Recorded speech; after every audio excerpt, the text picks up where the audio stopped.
Boa noite a todos e a todas. É um grande prazer estar aqui no Café Filosófico, com esse eco que está dando no som, que o pessoal na gravação deve estar totalmente histérico. É um grande prazer estar aqui, especialmente porque hoje eu estou aqui com dois dos meus colegas de turma e de quarto da época que eu fiz o ITA. Nós já nos graduamos há mais de 35 anos, faz tanto tempo que eu nem me lembro mais quanto foi.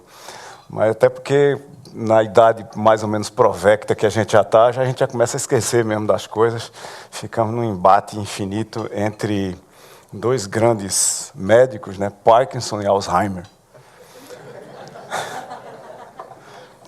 Falando em vida e nas coisas naturais para fazer, e antes da gente começar a gravar, antes de eu começar a falar o que eu ia falar aqui, eu queria dizer duas coisas. A primeira é que a pessoa que estava no debate, que foi mostrado como exemplo aqui, estava falando de sexo natural, né, com humanos, adultos e vivos. Parte das coisas que eu vou falar aqui tem a ver com o seguinte contexto. Tem um livro do David Levy, um cientista inglês de robótica, e também interessado em sociologia e mais um bocado de outras coisas interessantes, que o David Levy escreveu um livro chamado Love and Sex with Robots, Sexo e Amor com Robôs, e ele publicou esse livro em 2007. E ele garante para todo mundo que lê o livro, se vocês quiserem, ele não está disponível em português ainda, infelizmente, mas é só clicar, tem resumos dele por toda a internet. Sexo e Amor com Robôs, David Levy é o nome do autor. Ele garante que ao redor de 2050, sexo e amor com robôs, não só sexo, mas vejam, amor vai ser totalmente natural, como consequência das coisas que a gente está fazendo aqui hoje. A outra coisa que eu queria comentar, e essa aí eu acho que é absolutamente natural, esse lado aqui do sexo e amor com robôs, é que o pessoal da TV está totalmente preocupado com a minha capacidade computacional instalada aqui. Que certamente qualquer um desses dispositivos tem mais capacidade computacional do que o supercomputador, como a gente chamava da época da Unicamp, tinha na época que a gente fazia graduação, certamente é maior do que o que a gente tinha na UFPE quando eu fazia pós-graduação. E esse é o contexto da nossa conversa, as mudanças que estão acontecendo no mundo em função de revoluções de inovação para pessoas, seus projetos de vida e as suas profissões. Desde quem já está em idades depois dos 60, como eu, para quem está em idades antes dos 15, como é que a gente vai viver no longo prazo? Como é que a gente vai trabalhar no longo prazo? Como é que a gente vai criar no longo prazo? Como é que a gente vai entender o mundo? Quais são as novas possibilidades? Toda vez que a gente está num lugar qualquer, num mundo qualquer, a gente vive ao redor de possibilidades, que alguns chamam também de limites. Toda vez que você olha para um conjunto de limites, isso é a mesma coisa que um conjunto de possibilidades, né? Uma vez eu descobri lá na UFPE que tinha uma regra de você não poder entrar na reitoria de bermuda. Mas a regra não dizia nada sobre você poder ficar na reitoria de bermuda, era proibido entrar. E eles assumiam que se você não entrasse, você não podia ficar dentro de bermuda, mas isso não estava escrito na regra. Então eu tenho uma daquelas calças de surfista que sai a parte de baixo da perna, e eu entrava e tirava a parte de baixo. Aí, de repente, o guarda me encontrava, o senhor não pode estar aqui assim, não. Eu digo, mostra a regra. Na regra não estava escrito, só estava escrito que eu não podia entrar. Eu disse, mas como foi que o senhor entrou? Eu disse, isso não é problema meu, é problema seu. Você pode me tirar daqui dentro. Limites implicam impossibilidades o tempo todo, né? E as possibilidades não são só do nosso tempo. As possibilidades são espécies de possibilidades do espaço-tempo, né? É claro que pessoas que viveram, por exemplo, limitadas por possibilidades dentro de conflitos globais, quem estava em certos lugares da Europa, por exemplo, na guerra de 14-18, ou quem está hoje na Crimeia, ou quem está hoje dentro da guerra do narcotráfico no México, certamente vê muito menos possibilidades, ou talvez muito menos graus de liberdade dentro do seu espaço-tempo do que quem vive em Campinas, por exemplo. Não é? Essas possibilidades, hoje, em função das revoluções de inovação que nós estamos vivendo, elas têm a ver com as pessoas em si, dentro de um contexto da prosperidade, da economia e delas próprias, do respeito pelo planeta, sem o qual nós provavelmente não vamos ter um futuro de muito longo prazo. Então, se a gente pensar no tal do um pouco maior prazo. Nós deveríamos estar preocupados com o contexto ao nosso redor e com a sustentabilidade dele, o que implica em entender o mundo além de nós, é um grau muito elevado de desprendimento, e principalmente com a coisa mais recente, combinada com a ideia de planeta, com a ideia de qual é a nossa presença no planeta. Tanto a presença una, física, como a presença conectada. Nós em rede, nós como multidão, nós como grupo, e que ações nós estamos fazendo que contaminam esse planeta inteiro. E todas as suas empresas, todas as suas pessoas, instituições, países e assim por diante. No meio disso, e eu estou falando em termos, como vocês estão vendo, de uma série de P's que tem a ver com pessoas e profissões, a gente tem que considerar, olhando para a carreira das pessoas e para as profissões que elas querem exercer, para as suas performances futuras, para a combinação de propósito, para que eu estou aqui, o que é que eu estou fazendo, proximidade, com quem que eu vou fazer, com quem que eu vou fazer, às vezes contra quem eu vou fazer, ou articulado com mais quem eu vou fazer, de protagonismo, qual é o meu papel nesse conjunto de pessoas articuladas para tentar fazer alguma coisa, e o que a nossa performance é e o que ela significa. Não é? Qual é a combinação dessas coisas todas.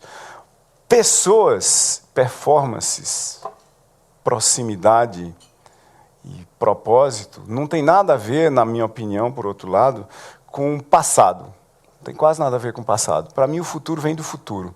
O futuro é trazido do futuro quase como se a gente encantasse uma ideia de como é que as coisas vão ser e que a gente de lá trouxesse essa ideia para cá.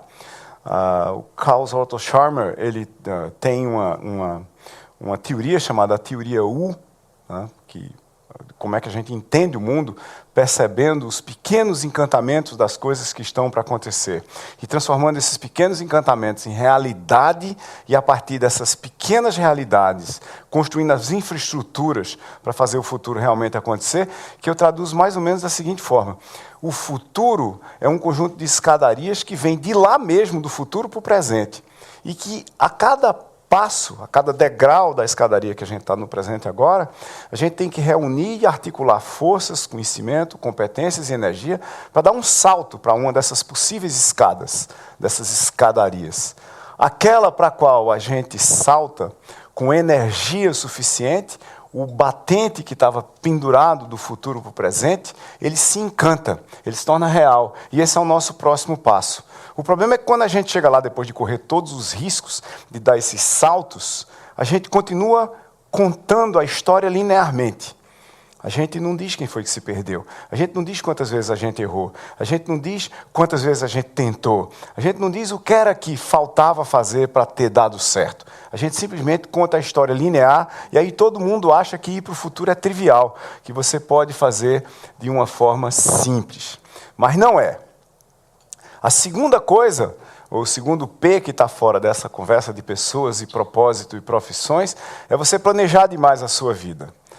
Se eu tivesse planejado demais a minha vida, eu hoje não estaria fazendo o que eu estou fazendo, e gosto muito de fazer, que é ser professor universitário. Porque no último dia de aula que nós tivemos no ITA, eu me lembro que a gente tomou um porre monumental chamado School's Out Forever, que era uma música do Alice Cooper, que estava muito em voga na época, né? Eu não me lembro do estado de vocês, porque eu não me lembro nem do meu. E eu jurei que eu nunca mais ia entrar numa sala de aula, esse era meu plano.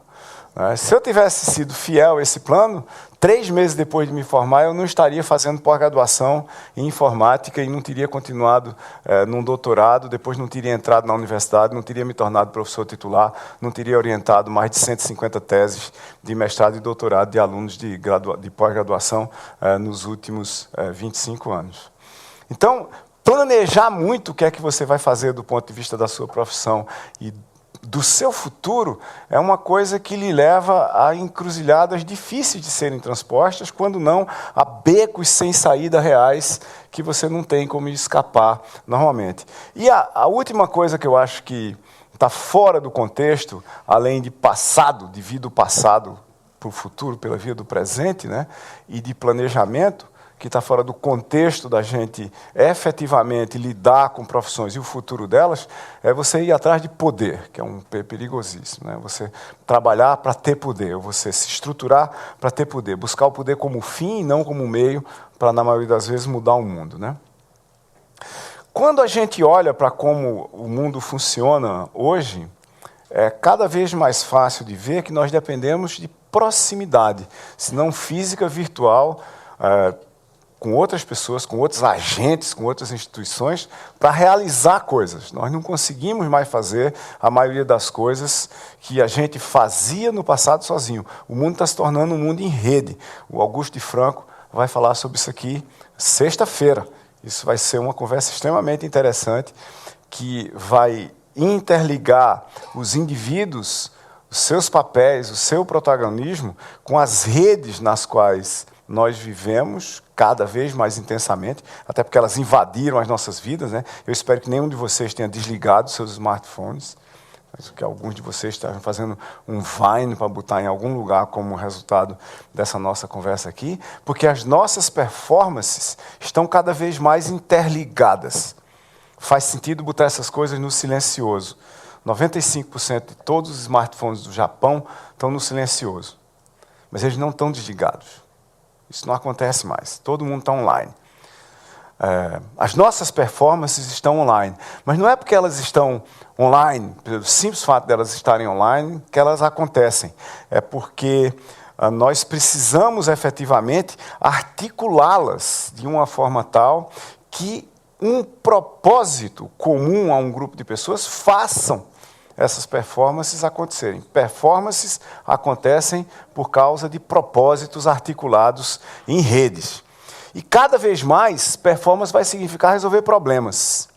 A única coisa que diferencia os humanos de talvez todos os outros animais é a gente sonhar com coisas diferentes, a gente querer coisas que não existem aqui agora. Isso implica normalmente em você entender o mundo de outras formas, em modelar o mundo de uma forma que ele não foi modelado ainda, em criar novos métodos, processos, tecnologias, artefatos, induzir novos comportamentos e mudar o mundo ao seu redor. Nesse universo de mudanças, a medida de performance, para quem vai trabalhar, para quem vai exercer uma profissão, mesmo no presente e não necessariamente no futuro, a medida de performance não é trabalho, é resultado, não é? Talvez tenha sido assim sempre. Eu não vejo como tenha sido assim nem em outra hora, né? Acho que todo mundo se lembra da famosa frase dos professores que chegam para a gente quando a gente diz: mas professor, eu estudei tanto. Aí ele diz: pois é, mas você não aprendeu nada, porque nós trabalhamos muito, mas a nossa performance, pelo menos se a medida de performance estiver equilibrada em relação ao que se devia ter aprendido, a gente trabalhou muito, mas teve uma performance fraquíssima do ponto de vista dos resultados. Ao mesmo tempo, o fato de nós necessariamente termos que olhar para o mundo em rede cria diferenças do que é um aglomerado, do que é um grupo e do que é um time, né? Grupos chegam a resultados por acaso, grupos de pessoas. Daqui a pouco eu vou chegar na definição do que eu acho que é um time.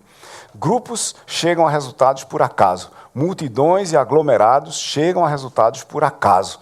Nós não temos a mesma dinâmica de formigas. Se você juntar um certo conjunto de formigas, depois de eles decidirem um certo conjunto de coisas muito básicas, eles sempre chegam nos mesmos resultados.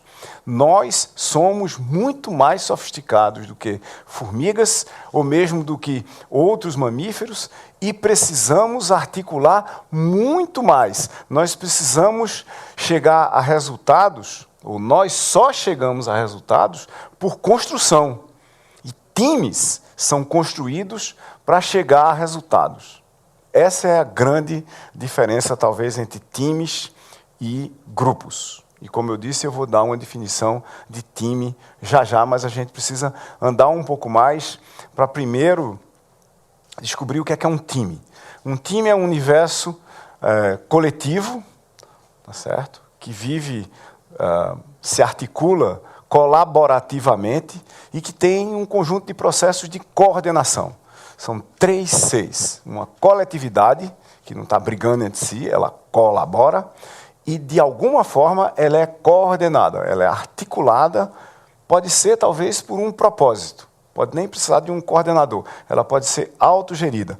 Normalmente, ela é articulada, aspas, por alguém, por um agente que cuida desse processo, ou por um conjunto de agentes, ou por uma instituição, ou por um conjunto de regras que foram definidas por agentes. Lá tem um meta-agente, tem alguma coisa anterior, algum agente, normalmente humano, que criou aquelas regras.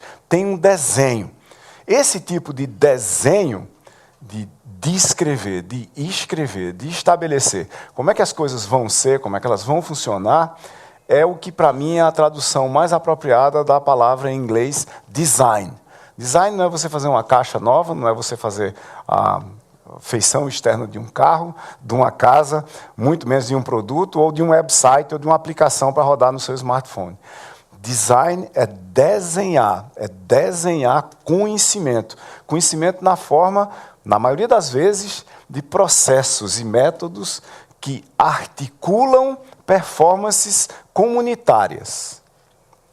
Para mim, eu não preciso de grandes designs. Para cada um de nós não precisamos. Podemos agir mais ou menos de acordo com a nossa vontade, com os nossos graus de liberdade. Mas para nós, como um todo, nós precisamos de um desenho, que normalmente se consolida num conjunto de propósitos comuns. Qual é o design, qual é o desenho que tem por trás dessas redes de performance humana? E aí a gente vai começar a entrar no nosso assunto aqui das profissões e do futuro delas. Tem um livro do Matthew Lieberman, que acabou de ser publicado no ano passado, chamado Social.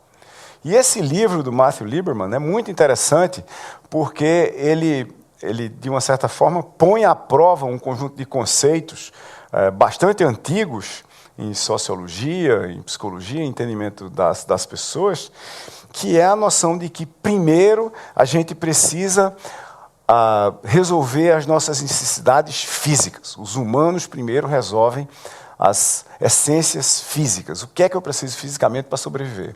E depois eu resolvo o social, eu me articulo com outras pessoas ao meu redor, e depois eu resolvo o significado. O que é que eu estou fazendo aqui? Quem é que eu sou? O que é o universo? Deus existe? Não existe? Qual é a minha posição em relação a ele? A mais de um e assim por diante. E Lieberman, que trabalha há muito tempo, junto com um número muito grande de pesquisadores no assunto, e usando ressonância nuclear magnética funcional, ele tem estudado o comportamento das pessoas fazendo coisas. Das pessoas fazendo coisas e das pessoas fazendo coisas articuladas umas com as outras. E uma das descobertas extremamente interessantes desse conjunto de pesquisadores é uma tese sobre como é que a evolução humana, propriamente dita, ela, de mais de uma forma, se articula e tem uma correlação com a evolução de cada um dos humanos. Então, se a gente colocar num universo temporal a evolução dos humanos, a gente tem os mamíferos há 50 milhões de anos, mais ou menos, a gente tem os primatas há 20 milhões de anos, e tem o Homo sapiens há mais ou menos 200 mil anos. E de lá para cá a gente tem toda a nossa história. E aí você tem, do ponto de vista do desenvolvimento de cada um de nós, você tem de 0 a 1 ano de idade, basicamente, o nosso primeiro estágio, o estágio de cada um de nós se conectar a cada um dos outros, principalmente aos mais velhos, principalmente às mães, no sentido de eu preciso de você, é absolutamente essencial para mim que você esteja perto de mim para atender às minhas necessidades mais fundamentais.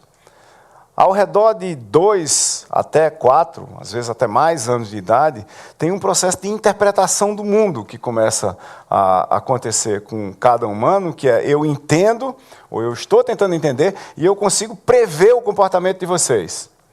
Isso é um comportamento social também. O primeiro comportamento básico é vou me conectar com o mundo. O segundo comportamento é eu estou começando a entender como é que vocês funcionam e eu estou começando a prever como é que vocês funcionam.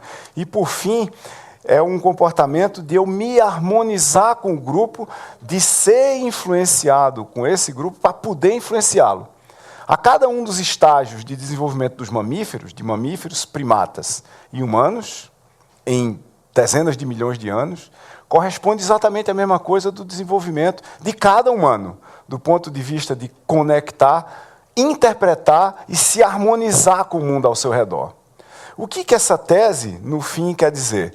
Que no mundo real, nosso humano, sobrevivência básica depende de conexões. E se inverte uma pirâmide de como é que nós funcionamos, uma pirâmide de entendimento de como é que nós funcionamos, que é a pirâmide de Maslow, que diz basicamente aquela conversa que eu disse no começo, que a gente primeiro é físico, né? Eu primeiro tenho que resolver minhas necessidades de sobrevivência imediata, física, que depois eu tenho que resolver com quem que eu vivo, e depois eu vou procurar entender qual é a razão maior das coisas existirem.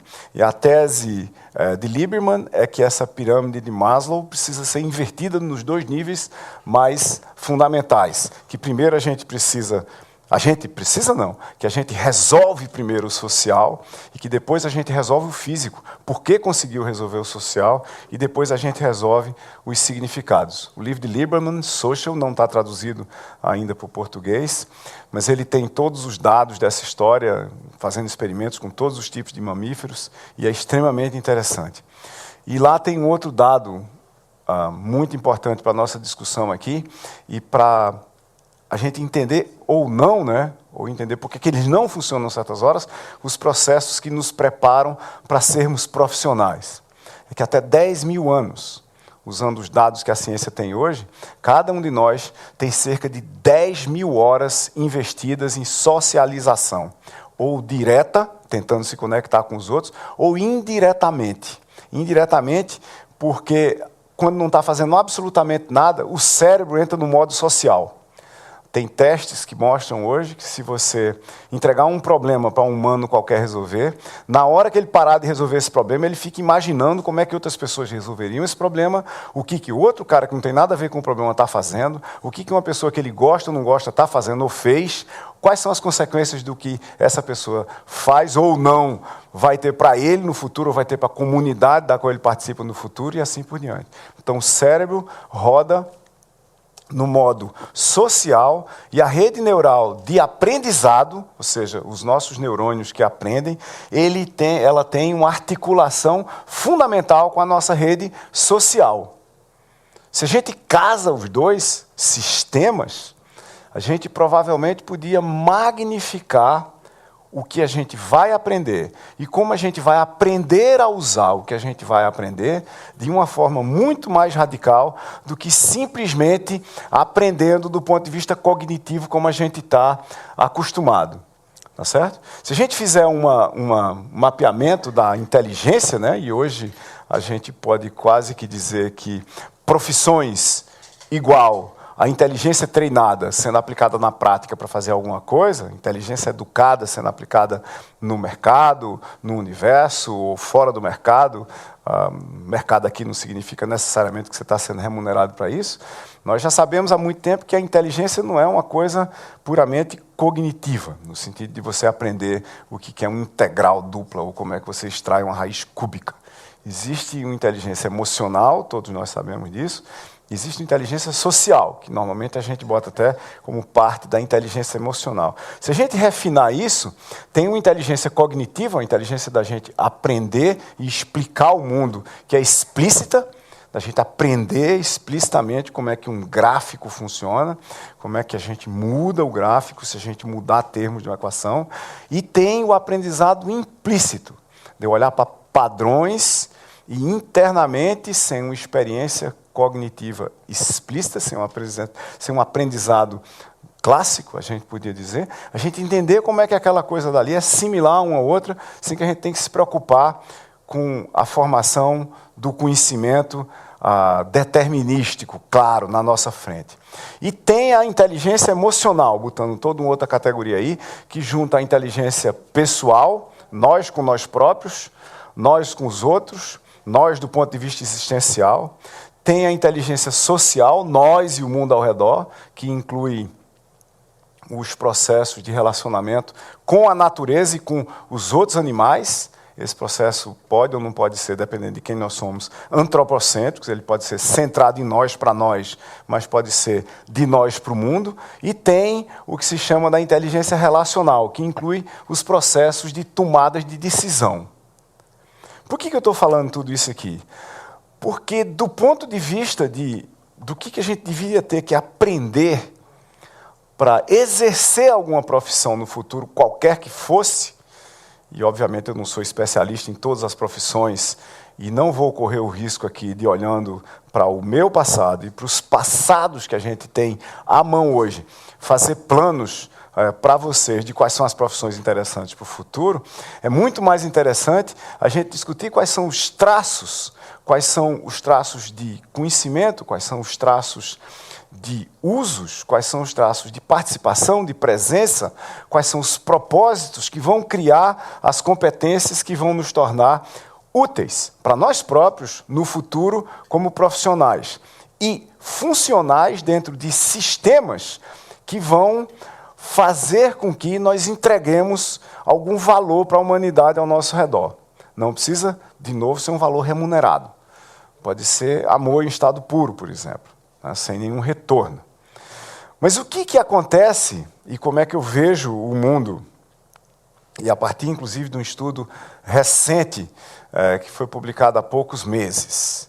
Se a gente olhar, e esse estudo considerou um número muito grande, centenas de líderes de grandes negócios, tanto com fins lucrativos como sem fins lucrativos em todo o mundo, e a pergunta feita para esses líderes foi o seguinte: o que você tem, o que você aprendeu, quais foram as suas experiências, qual foi a sua formação, o que é diferente em você e nos outros caras, homens e mulheres que você conhece, que são líderes, que os faz líderes. E o primeiro lugar nas menções de todo mundo, tanto diretas como em comentários, como em avaliações, foi autoconhecimento. A primeira coisa que você precisa ter para ser um líder é saber quem você é. Que começa por saber o que você não é e o que você não vai conseguir ser. Tem grandes líderes que são péssimos gerentes. Ser um grande líder não significa que você vai conseguir gerenciar detalhes. Exemplo, Churchill. Péssimo de detalhes. Não é? O segundo traço fundamental dos grandes líderes, segundo eles próprios nesse estudo, é você ter uma bússola moral, nas palavras deles próprios. Você saber por que uma coisa está errada. Não porque ela está errada no seu negócio, na sua profissão. É porque ela está errada de acordo com um conjunto de preceitos e princípios éticos e morais e filosóficos do universo de possibilidades que você habita. Isso muda se você estiver no universo islâmico ou se você estiver no Ocidente. E entre o Ocidente, em partes dele. Então, o contexto é muito importante aqui. O terceiro ponto que faz os líderes, segundo eles próprios, é saber ouvir. É se conectar com a sua rede de pessoas e ouvi-las. O que elas pensam? O que elas dizem? O que elas não dizem e pensam? E não dizem porque é para você, que é o pretenso líder. A quarta coisa é, sabendo ouvir, persuadir pessoas. Convencer pessoas de que elas têm que fazer alguma coisa que elas não necessariamente querem, mas que você anteviu que pode ser feito. Às vezes, que as outras pessoas tratam como impossível. O quinto traço mais importante nesse estudo foi julgar e decidir.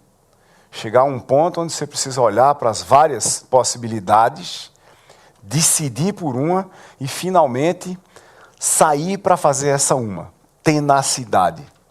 Tentar até que seja comprovadamente impossível, mas não desistir nem na primeira vez, nem na segunda, nem na terceira, nem na quarta, nem na quinta.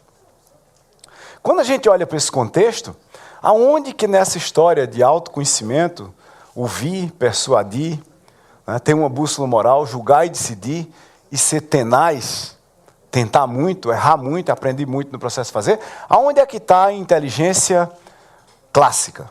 Aqui. Em lugar nenhum. Em absolutamente lugar nenhum. É porque todos esses líderes são naturalmente, aspas, inteligentes? Tem um QI altíssimo, einsteiniano? Não. A maioria deles tem esses traços aqui.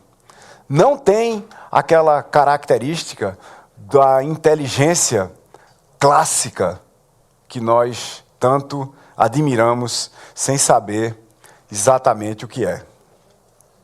O que tudo que eu disse até agora tem a ver com o fato de que, num estudo que acabou de ser publicado, a profissão que melhor remunera nos Estados Unidos, esse ano de 2014, e que tem a maior perspectiva de crescimento da quantidade de empregos até 2020, quer dizer, durante essa década, ser a profissão de matemático.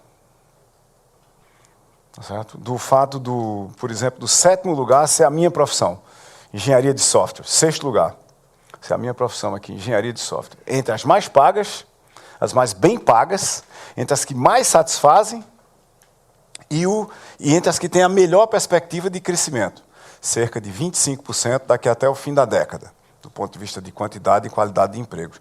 Nada disso que eu disse até agora tem nada a ver com isso aqui. Porque isso aqui vem do passado. Nós precisamos de mais matemáticos para modelar o mundo.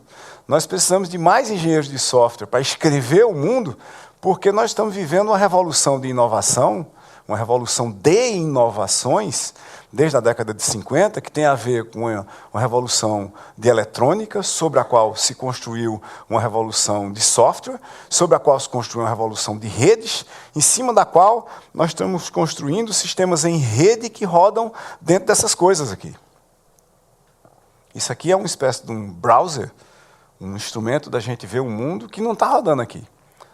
Você tirar ele da internet, ele tem muito pouca utilidade, além da gente jogar uns joguinhos bestas que a gente botou aqui dentro, cuja tabela do jogo, nós e todo mundo junto, e os pontos que a gente pode pegar com os outros, na realidade estão na rede. Tire da rede, perde 99% da utilidade.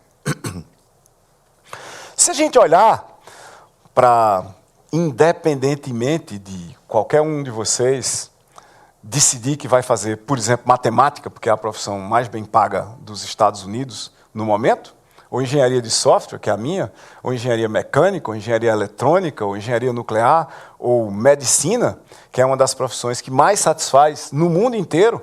É muito raro você ver um médico abandonar a profissão, é muito raro você ver um professor abandonar uma profissão. Essas pessoas têm propósitos naturais, vamos dizer assim. Elas decidem que o papel delas no mundo é salvar vidas. É muito difícil você convencer alguém que se autopropôs salvar vidas, você chega lá e diz, rapaz, pare com isso, venha resolver equações matemáticas. Não é? É um absurdo. Por outro lado, você tem pessoas que se propuseram a retirar pessoas da ignorância, criar oportunidades de aprendizado para que as pessoas saibam mais. Ou você chega lá e diz, rapaz, não vai fazer esse negócio não, vem aqui desenhar jogos de computador. Não é razoável nem discutir isso. Não é? Mas como é que a gente usa essas competências todas que a gente discutiu aqui e, principalmente, como é que a gente as usa para aprender, que é o último P da minha conversa. Como é que a gente se prepara?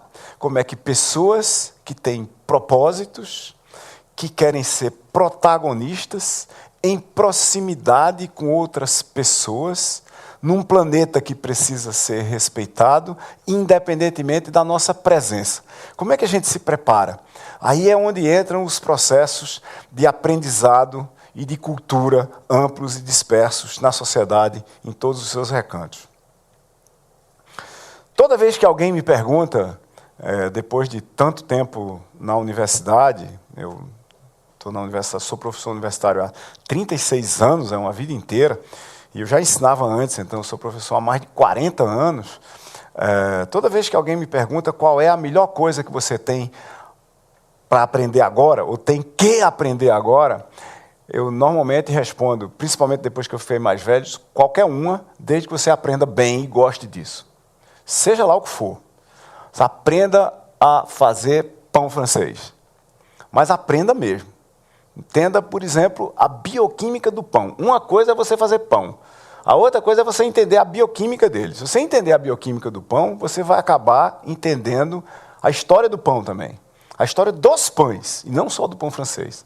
Se você resolver que o seu negócio vai ser projetar a bicicleta, comece por entender os materiais que estão lá. Para que eles vão ser usados? Por quem que eles vão ser usados? Em que contexto? E aí, se você aprender aquilo bem, qualquer que seja o aquilo, o que você aprendeu vai ser parte daquela escadaria de possíveis futuros para onde você vai se mexer.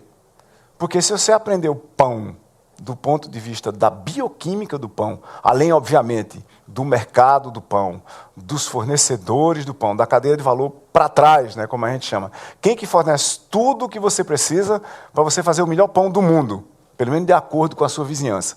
E para onde esse pão vai depois que sai de você? E o que acontece enquanto ele está com você? Esse entendimento do pão, e obviamente não existe uma faculdade onde tenha um curso de pão, não é um vestibular, existe um vestibular para o curso de pão. Não é para panificação geral, nem para engenharia de alimentos. É pão, ponto. Pão, que é um dos alimentos mais antigos da humanidade, é uma coisa complexa o suficiente para não poder ser atacado por uma única ciência, por um curso de graduação, por vários de pós. É um universo de conhecimentos articulados para sair aquele pãozinho francês da padaria no fim do dia. É quase uma mágica. Então, o que a gente devia aprender para ir para o futuro? Qualquer coisa, bem. De preferência, coisas que deixassem a gente, interpretar o mundo. O que é interpretar o mundo? Entender uma parte dele e modelar o mundo, de tal maneira que, a partir do modelo que a gente fez, a gente conseguisse intervir equilibradamente de volta lá. Tirante o equilibradamente, é isso que nós, engenheiros, estamos fazendo no mundo desde que a gente começou a tratar dessa bagaça, né? A gente olha, modela e intervém catastroficamente no mundo. Por exemplo, com combustíveis fósseis. Nós não vamos necessariamente para o inferno da humanidade, nem do planeta Terra, no curto prazo, mas se a gente não fizer alguma coisa para recuperar esse, aspas, catastroficamente, para equilibradamente, em algum prazo, onde a humanidade continue existindo, nós seremos culpados por não termos oferecido à humanidade, em conjunto com um grande número de outros atores, investidores, empresas de energia, de óleo, de gás, alternativas viáveis para gerar energia para muitas coisas, para aquecimento, para resfriamento, para mobilidade, para movimentação de fábricas, para um monte de coisa. Voltando para o contexto específico do que a gente devia fazer para o futuro, eu acho que, se a gente entender que cultura está definida lá no dicionário como sendo cultivo, cuidado e desenvolvimento, e que cultura, na nossa era, principalmente, é transferência ou transmissão situada de informação entre seres humanos, isso é a definição quase que antropocêntrica unicamente da cultura nos nossos tempos, talvez seja a definição mais curta que eu conheço, né? Transmissão situada de informação entre seres humanos. Se a gente entender essa história, cultura é mais ou menos como se fosse a mesma definição de civilização, que é uma coisa que só acontece em rede. Qualquer um de vocês sozinho não vai criar uma cultura de nada, né? Só se vocês compartilharem com alguém. Na hora que compartilhar, principalmente com muita gente, vai haver uma cultura que pode até sobreviver se ela durar muito tempo. Cultura é um contexto. Culturas são limites. E, como eu já falei, limites são possibilidades o tempo todo. Então, você talvez tenha que ir para a escola por alguma razão. Tudo bem, a escola é um conjunto de limites. Mas a escola é um conjunto imenso de possibilidades. O conjunto de possibilidades da escola, às vezes, está escondido num lugar chamado biblioteca. Né? Está escondido num lugar chamado sala de aula. Tá certo? Eu não sei o que meus amigos do ITA fizeram na sala de aula deles, mas eu sei o que era que eu fazia na minha. Enquanto o professor dava aula, eu lia alguma coisa interessante, às vezes sobre a aula que o professor estava dando. Aí eu fui punido com ser professor depois. Ou seja, hoje os meus alunos leem alguma coisa interessante na internet enquanto eu estou dando aula. Mas ainda bem que a aula hoje é mais interativa, porque o conhecimento, ou as oportunidades, as possibilidades, não estão mais escondidas. Eu posso achá-las na internet o tempo todo, e vez por outra acontece o seguinte diálogo na minha sala de aula. Um aluno que está em algum lugar da sala, está conectado na internet e diz: professor, por que o professor tal, da universidade tal, está dizendo uma coisa completamente oposta ao que o senhor está dizendo sobre esse problema que a gente está analisando aqui? Aí eu cato ele e diz: traz o teu laptop e projeta o vídeo aqui, para a gente ver quais são as diferenças, quais são, por que o contexto dele é diferente do meu, o que eventualmente difere na análise, aquela do mundo, na interpretação e na modelagem, e na proposta de intervenção que ele está fazendo e na proposta de intervenção que eu estou fazendo. Porque cada conjunto de possibilidades dá alternativas múltiplas de intervenção, de entendimento, de observação posterior da intervenção e assim por diante. Não é uma coisa simples, não é uma resposta única para quase nada. E essas possibilidades, se a gente tratar de uma maneira minimamente competente, são possibilidades principalmente para aprender. E aqui vai a síntese da nossa conversa, na minha opinião. Depois de tanto tempo na universidade como professor, eu descobri o que é que os professores fazem. Não descobri hoje, nem nos últimos 10 anos, mas eu acho que nos primeiros 10 anos da universidade eu descobri por que certas pessoas se tornam professores. É porque eles não querem parar de aprender. Estrutural e estrategicamente, eu sempre peguei cadeiras na universidade com as quais eu tinha muito mais a aprender do que a ensinar. E sempre foram as cadeiras que me deram mais satisfação, e ouso dizer aos meus alunos também, porque eu estava efetivamente envolvido com elas. As cadeiras nas quais eu estava aprendendo. E aí tem uma mensagem. Esse negócio de aprender, na realidade, significa você adquirir, você desenvolver, você modificar, você amplificar, você desistir de, você reduzir conhecimento, comportamentos, habilidades, valores e preferências. Significa aprender mesmo, usar aquela inteligência cognitiva, implícita e explícita que a gente tem para aprender, significa se socializar. Muito mais importante do que eu aprendi de equações no ITA, foram os amigos que eu aprendi lá. Foi a socialização ao redor de coisas que nós entendemos do mundo em conjunto. No mundo onde quase toda informação está em rede, talvez o principal papel da escola, principalmente a secundária, a universitária e a pós-graduação, seja o de fornecer o ambiente físico para que a gente desenvolva inteligência social, para que a gente desenvolva inteligência emocional. Porque, de resto, o conhecimento todinho, quase todo que está lá, a gente pode, se a gente efetivamente se envolver com ele, a gente pegar da rede. Mas a gente precisa de gente para dizer para a gente. E às vezes não são os professores, são outros alunos. Mas olha, isso aí não é tão importante assim. Isso aí não é nem importante e nem relevante. E essa é outra coisa que você está achando que você devia aprender, na realidade ela já não é mais interessante. Você tem que desaprender. E tem uma coisa que você está achando que é velho, que é novo, porque a gente achou um outro uso muito interessante para isso, e você tem que reaprender. Para mim, as profissões que fazem sentido no mundo onde o conhecimento se desenvolve, e o se desenvolve do conhecimento aqui, eu estou colocando independentemente, às vezes, de agentes humanos como nós. Tem sistemas, tem algoritmos, tem processadores de informação e de conhecimento hoje, que, independentemente de nós humanos estarmos agindo, eles estão gerando informação que pode ser transformada em conhecimento, que não passou por nenhum humano ainda. Que nós temos que entender aquele negócio todinho do zero.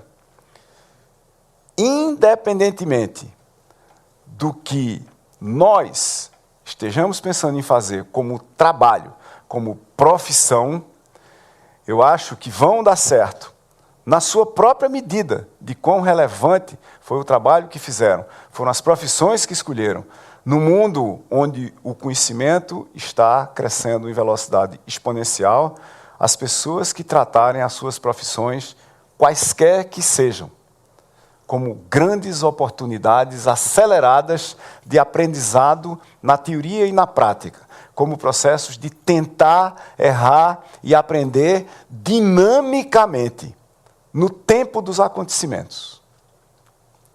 E tendo dito tudo isso, eu não disse para vocês quais são efetivamente as profissões do futuro, mas como é que a gente chega nelas. Obrigado. Boa noite.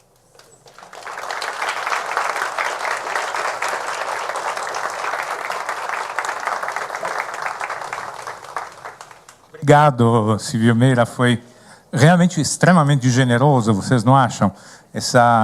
Digamos, esse panorama crítico, né, desse perfil, adorei.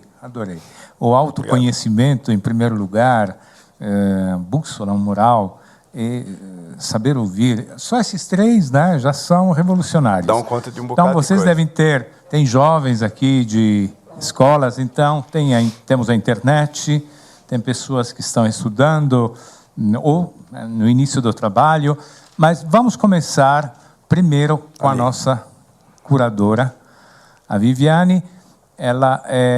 Então, a primeira pergunta compete a ela, e lembramos aos outros, por favor, sejam objetivos, aguardem um segundo que a câmera chegue até vocês, e serão atendidos levantando a mão por ordem de chamada. Posso? Então... Bom, eu acho que a gente tem um desafio, quero falar sobre a questão da aprendizagem e do aprender bem qualquer coisa que você se propõe a fazer. Eu acho que, atualmente, a gente vive uma posição dilemática entre o amador, no sentido que é usado hoje em dia, aquele que faz por amor, que ama, então autodidata, que aprende sozinho, e que todos esses processos que você aprende em rede, etc., e o especialista, considerando aqui, nessa pergunta, especialista é aquele cara formado dentro do sistema tradicional. Então, eu acho que há um dilema que se coloca para a gente, porque, por exemplo, eu, na minha experiência de vida, sou uma autodidata em várias coisas, mas o que eu sinto em relação ao meu autodidatismo é que ele deixa grandes buracos quando eu vou tentar produzir bem algumas coisas. Esses buracos, muitas vezes, são gerados por eu não seguir um roteiro tão sistemático, tão organizado como eu poderia ter num processo formal de ensino, né? Mas, quando eu caio no processo formal de ensino, o fato de privilegiar o cognitivo me deixa desarmado com coisas que eu aprendo como amador. Então, como que você vê isso? Esse dilema existe ou é uma fantasia minha? Não, o dilema não existe só na amplitude que você está falando. Ele é muito mais dramático. Para você ter uma ideia, tem um estudo feito pela McKinsey, que também acaba de ser publicado, chamado Educação para Emprego, ou Educação para o Trabalho, considera globalmente, que diz basicamente que os únicos 2 países são, sei lá, todos os países da OECD e mais alguns considerados no estudo. Esse estudo diz basicamente que os únicos 2 países do mundo onde as universidades e as escolas técnicas estão preparadas para preparar as pessoas para o trabalho são a Inglaterra e a Alemanha. Em todos os outros países, a diferença entre o que as escolas acham, estou falando em escolas de nível médio para cima, o que as escolas acham que fazem para as pessoas do ponto de vista de preparar para a vida, para o trabalho imediato, para a pessoa ter um meio de vida a partir do que ela aprendeu, a diferença chega a alguma coisa da ordem de 28 a 30 pontos percentuais. Os 2 campeões da diferença são o México e, em segundo lugar, um honroso segundo lugar, o Brasil. Na distância entre o que a escola acha que fez para a pessoa trabalhar e o que o trabalho exige da pessoa. Não é? Quando você olha para isso, a gente é levado a uma espécie de um estado catatônico em relação à escola, né? Quer dizer, por que eu deveria ir para a escola se eu não vejo a escola me preparando nem para a vida, nem para o trabalho, nem para a teoria, nem para nada? Tem múltiplos erros de percepção nessa história. Eu acho que a escola formal, a escola que a gente podia chamar de estruturante, se ela realmente fosse estruturada, ela forneceria as bases do conhecimento. As bases do conhecimento, em qualquer contexto, são linguagens. São linguagens. A linguagem da expressão cultural de cada um, né? E as linguagens da interpretação e da intervenção no mundo.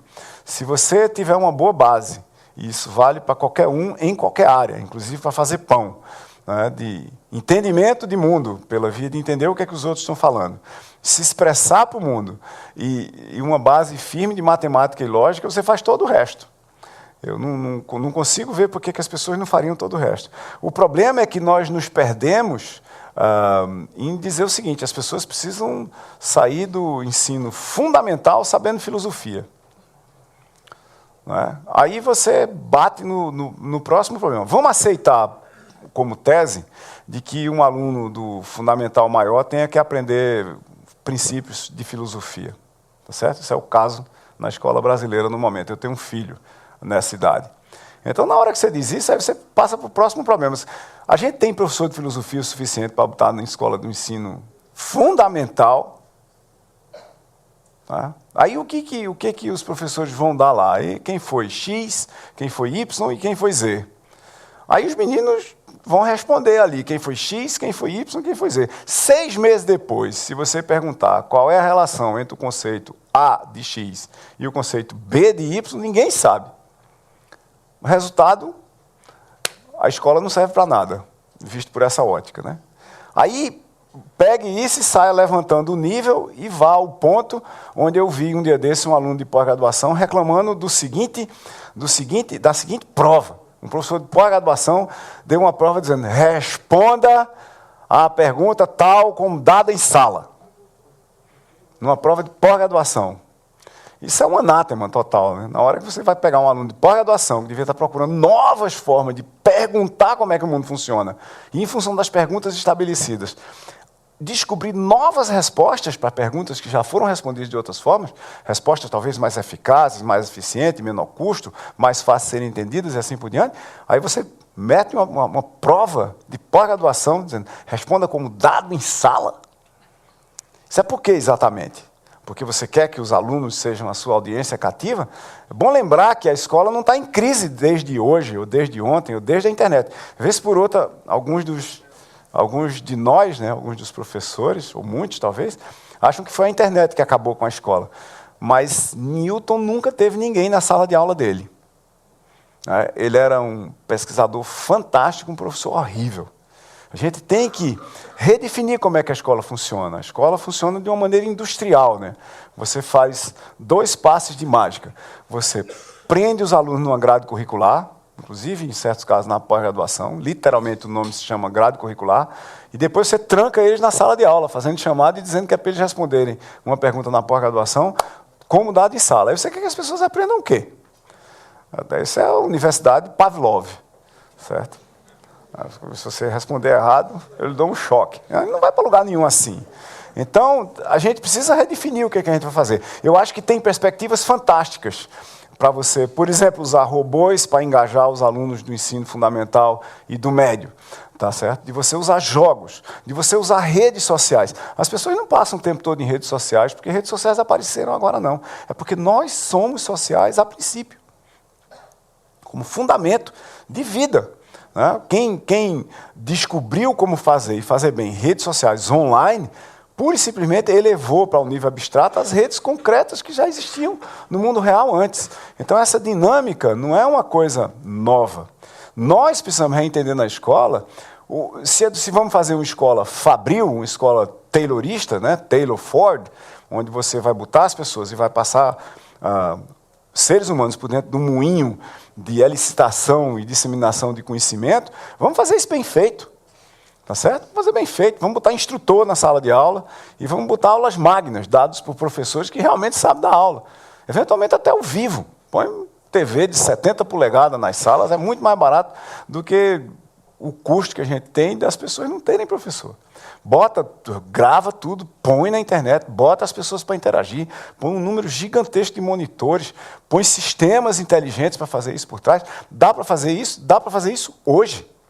A gente tem muita coisa que a gente aprendeu a fazer do ponto de vista de sistemas de promoção de aprendizado, sistemas de aprendizado diferenciais, sistemas de usar de gamificação dos processos de aprendizado, que dá para fazer coisas absolutamente fantásticas. Eu tenho, de novo, esse exemplo em casa, né? Só tem uma coisa que meu filho pediu até hoje para fazer na escola fora do horário de aula. Aliás, se depender, ele não vai nem para o horário de aula. E eu acho que, sob certos aspectos, eu espero que essa parte não vá para o ar, sob certos aspectos, eu acho até que ele está certo. Mas tem uma coisa que ele chegou em casa um dia, ele tinha 10 anos de idade, chegou em casa e disse, eu posso perder o almoço 2 dias por semana? Eu disse, por que perder o almoço 2 dias por semana? Eu disse, não, porque a única hora que tem aula de robótica é na hora do almoço do dia X e do dia Y. Eu posso não vir almoçar em casa? Claro que pode. Você tem uma criança pedindo para ficar na escola, o que você vai fazer? Você manda rezar uma novena, né? Agradecer a Deus. É a única forma de fazer. Agora, do jeito que está, você pega uma universidade, tem que dar aula de cálculo 1 para 2.000 novos alunos das áreas técnicas. Aí você divide em sala de 40 e bota 50 professores hora. Eventualmente, o mesmo professor dá várias cadeiras, é claro, né? Mas para ficar repetindo maçantemente a mesma aula que Leibniz dava, em 1600 e pouco, eu não sei não, tem alguma coisa profundamente errada com o sistema, não é com as pessoas.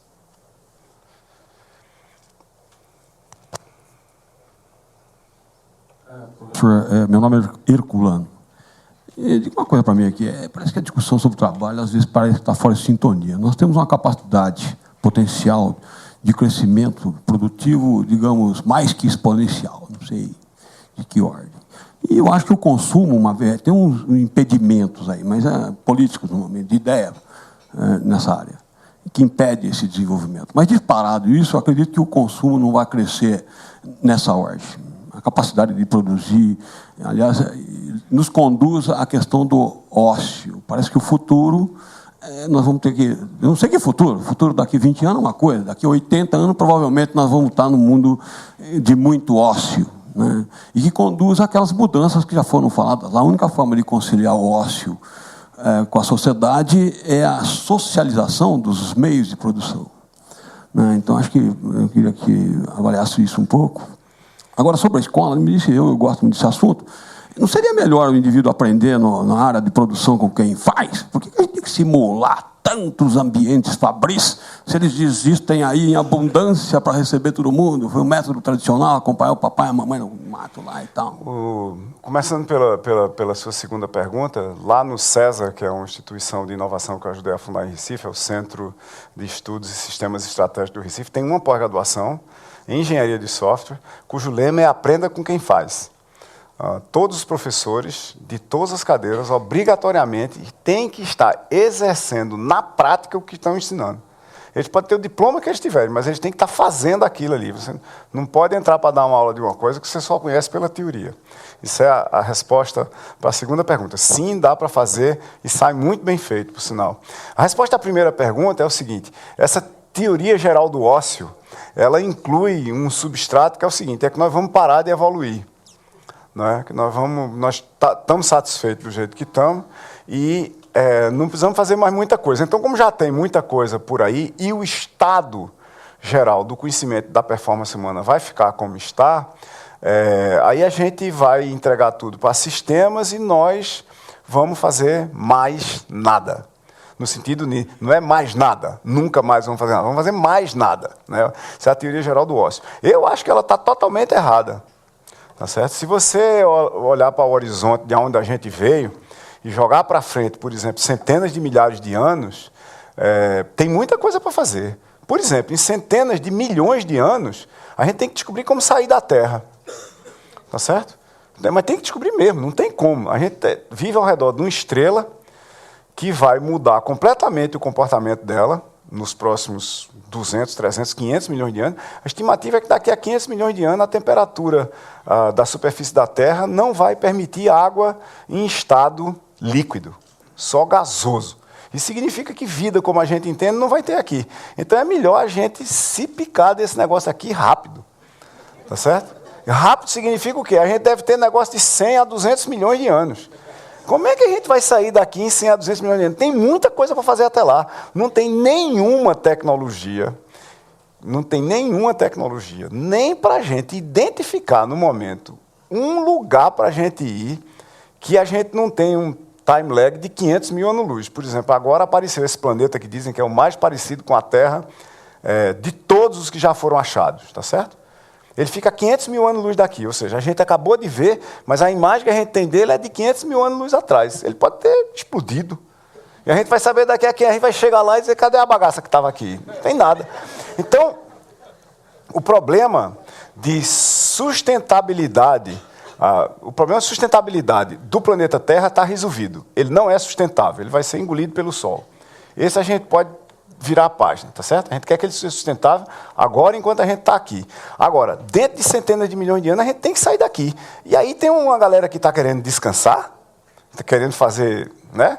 Ócio? Não tem problema para a gente, se todo mundo que está reunido aqui, com todas as competências que nós temos hoje, e mais dezenas de milhões de anos para frente, se a gente trabalhar 24 horas por dia, a gente ainda tem uma chance muito alta, pelas minhas contas informais, muito maior de 90%, de que a gente vai perecer com esse planeta. E aí o pessoal quer descansar? Onde já se viu? Aqui está sujando o mundo ao trabalho. Não vamos fazer nada e vamos esperar o sol engolfar a terra. Eu não estou afim, é que eu não gosto de calor. A temperatura aqui vai passar de milhões de graus, pô. Eu quero estar longe. Para isso a gente tem que... Eu sou de Taperoá, entendeu? O pessoal de Taperoá, Ariano Suassuna é de lá também, e foi ele que inventou essa teoria. O pessoal de Taperoá é contra a morte. A gente discorda radicalmente da ideia de morrer. Aí todo mundo se acha imortal. Então a gente está trabalhando para evitar esse problema. Eu não quero estar aqui quando a Terra... Eu quero estar em outro lugar, e não quero necessariamente estar nesse lugar tendo passado para outra vida. Eu quero, nessa vida, resolver esse problema. É um mega problema. Por que eu estou falando isso? Tem um livro chamado Ciência no Ano 1.000.000, tá certo? Ciência no Ano 1.000.000. Esse livro é sobre perspectivas científicas em várias áreas, vai de astronomia e astrofísica até biologia e genética, e tudo entre os dois. Do que a gente deveria atingir, ou do que a gente devia saber em 1.000.000 de anos depois de ter um processo científico estabelecido na Terra. E hoje, a gente está absolutamente nos primórdios disso. Você tem uma ideia, 40% da população americana todinha acredita que veio um cara aí, bateu um martelo e a gente apareceu. Tá certo? Quarentinha. Nós não chegamos ainda no entendimento básico de assuntos científicos que deviam estar resolvidos há séculos. Porque eles só foram conhecidos por todo mundo há décadas. E por todo mundo, quando você diz todo mundo, você bota um subconjunto de pessoas que leu um livro depois de sair da universidade. A quantidade de pessoas no planeta que leu um livro sem ser obrigado a ler aquele livro é mínima. Se você está no planeta inteiro, é menos de 10%. Então, tem uma confusão muito grande para resolver. Não dá para descansar, não. Pelo menos os professores têm que trabalhar 24 horas por dia.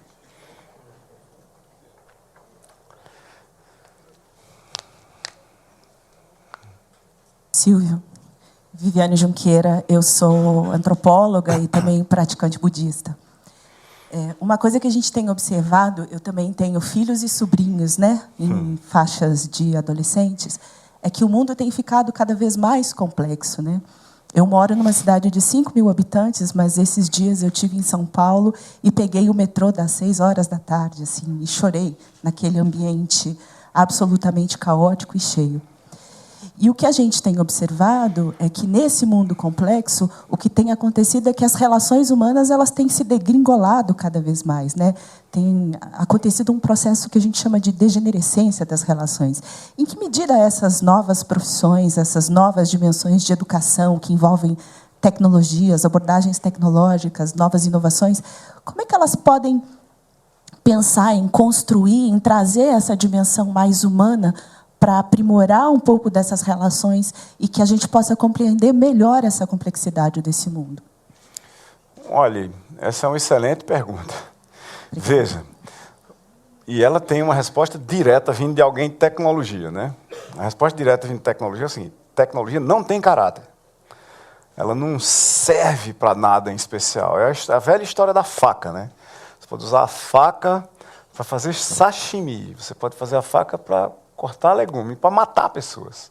É a mesma tecnologia, faz a mesma coisa, a ação é a mesma, ela corta, perfura e assim por diante. Quando você olha para a tecnologia de informação, a gente tem um outro nível de sofisticação, que é o seguinte: enquanto a faca é só um instrumento que codifica informação, ela tem informação de corte, de força, está codificada na ferramenta, as tecnologias explicitamente de informação, por serem programáveis, ou seja, a base de eletrônica aceita um conjunto de regras em cima dela que muda a funcionalidade básica dela aqui embaixo, ela serve para a gente criar mundos virtuais.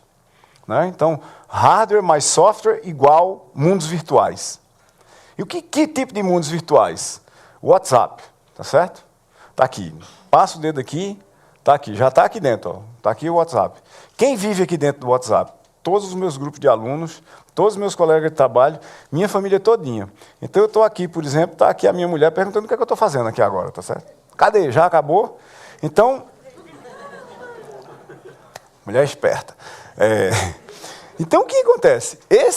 Na hora que eu aceito esse tijolinho aqui, e um layer e um nível de software que vem em cima dele, de repente eu estou longe da minha família, mas estou perto da minha família. Minha filha tira uma foto, a que está no Rio, a que está em Recife tira outra. Aí minha mulher tira uma foto do meu filho e vai não sei o que lá. E tem outras pessoas que passam por um negócio. Daqui a pouco aparece minha mãe aqui, aparece meu pai. Eu crio esse longe perto. Eu vou para mais perto das pessoas. Essa mesma tecnologia, voltando para aquele negócio de caráter, eu vou mudar um pouquinho agora, para ela também não ter propósito específico, ela também serve para isolar. Eu entro no metrô que você estava lá no caos, eu clico aqui, entro em Candy Crush, e se o mundo se acabar, enquanto eu estiver jogando Candy Crush, pouco importa, eu estava jogando Candy Crush, eu imagino que vai ter pessoas assim, o cara diz, vai explodir, o cara diz, estou no nível 72, espera aí. Né? E já que vai explodir mesmo, o que é que ele vai fazer? Tá certo?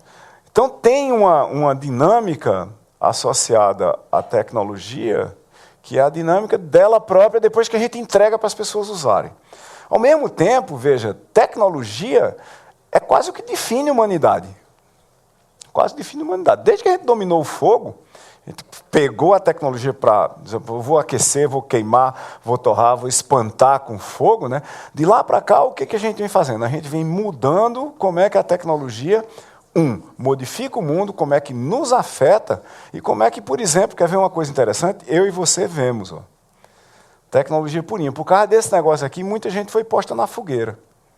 Isso aqui é uma tecnologia básica, nesse formato que está aqui, do século XIII. Tá certo? Está sendo usado aqui, basicamente, do mesmo jeito. É a mesma tecnologia. Tem, simplesmente, 800 e poucos anos. E algumas delas vão continuar aqui durante muito tempo.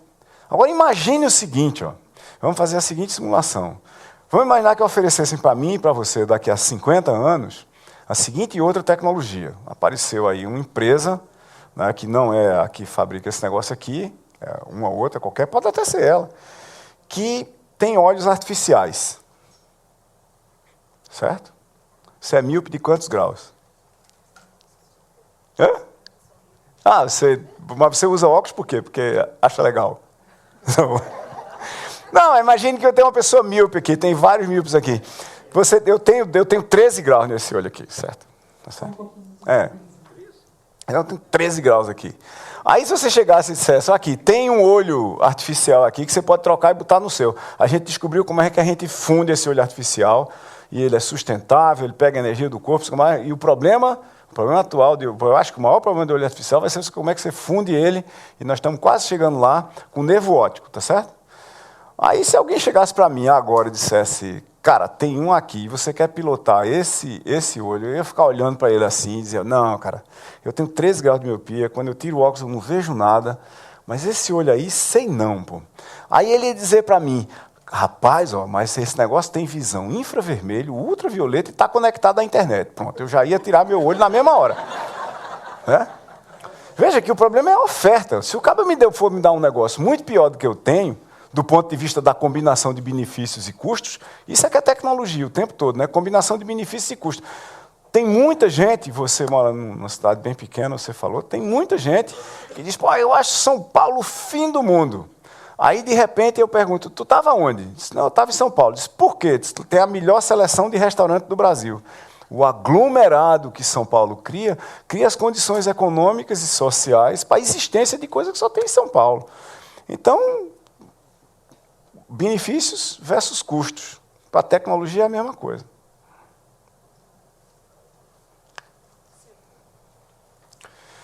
Meu querido Silvio, aqui fui me preparando para te fazer uma pergunta que eu não consigo responder até hoje. Também tenho 36 anos de professor, né? Ensinei termodinâmica durante vários anos. Aqui meu colega também, nosso colega também ensina, o Aldir. E sempre vem aquela coisa da sustentabilidade e o quanto somos sustentáveis, né? Eu vejo um pouco da nossa desenvolvimento tecnológico, inclusive material, como geradores de lixo, enormes geradores de lixo, né? Esse lixo, eu me surpreendi aí nas suas profissões, né, que não aparecem regeneradores ou alguma coisa do tipo que pudesse trabalhar nessa área de regenerar, de fazer processos sustentáveis, né? Particularmente, eu acho que a sustentabilidade tem um sério limite na segunda lei da termodinâmica, né? O mundo é irreversível.